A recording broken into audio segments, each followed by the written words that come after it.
Hey everybody, welcome back. Today we're going to be showing you how to make a basic cranberry sauce, but we did a couple of things different just to make it a little bit more special. So you ready? Let's get into this. For this recipe we need some fresh cranberries. As always, we use monk fruit sweetener. You can use sugar here as well, it's up to you. A little bit of white vinegar, 1 lemon, we're just going to be using this for the zest, a Honeycrisp apple, and a little bit of water. If you'd like to make this recipe, all the ingredients and measurements are down in the description of the video, along with the calorie count, the protein, the carbs, and the fat. For this prep, we want to dice our apple into small pieces. And like I said before, we want to zest this lemon, but we want to make sure we're not zesting it too deep. We don't want the pith, we just want the yellow part. We'll do the lemon first. If you have a zester like this, it's going to go a long way to making this easier. If you don't, you can use a grater, but you just got to be really careful. So like I said, we just want that top yellow part here, and you're going to be able to tell you're doing good because you're still going to see yellow here on the lemon. If you're doing this and you're seeing white behind, it means you're zesting a little bit too deep.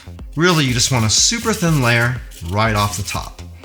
And you don't even need to get the entire lemon. We really only need about a tablespoon or so of this.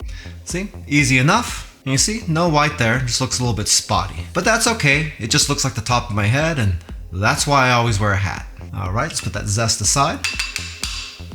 And now all we gotta do is dice our apple. Just be careful not to get too close to the core.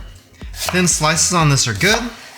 We want this to be small because we want it to soften up as quickly as possible. We are going to be cooking this for a while, so it's not really going to be a problem. But this stuff is going to be a lot harder to cook through and make soft than the cranberries are, so we want to give it as much help as we can.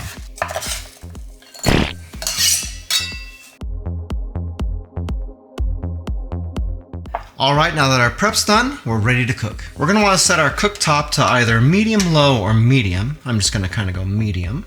And the first thing we're going to do is throw in our apples.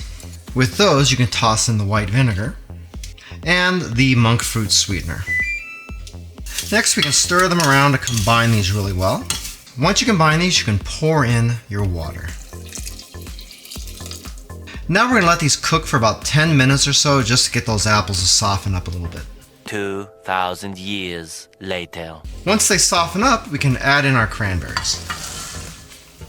The thing with these cranberries is that you'll know when they're cooked because they'll start exploding on you. So if you have a pan guard that you can put over the top of it, that would help a little bit so you don't get cranberry juice all over the place.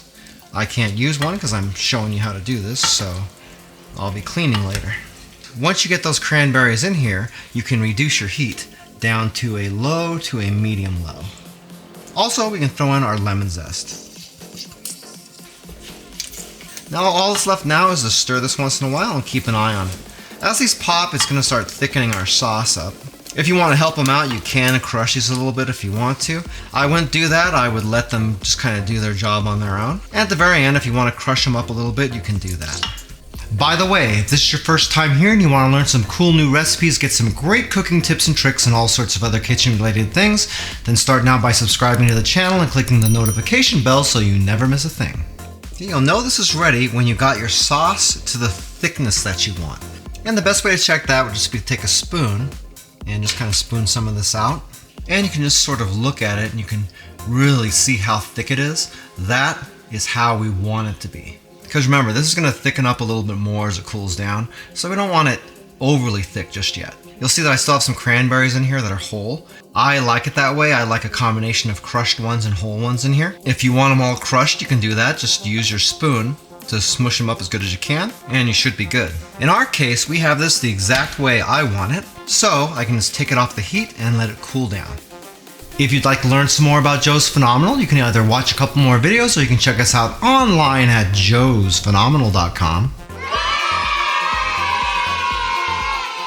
As you can see, cranberry sauce is super easy to make. I guarantee once you start making your own, you're never gonna buy it out of the store again. Hopefully you like the little things I did different with it, and if you try it, I'd love to hear how it came out for you down in the comments. We used our Ninja Everclad pans to make this recipe, and if you want to learn a little bit more about those, we do have an Amazon affiliate link to them down in the description of the video.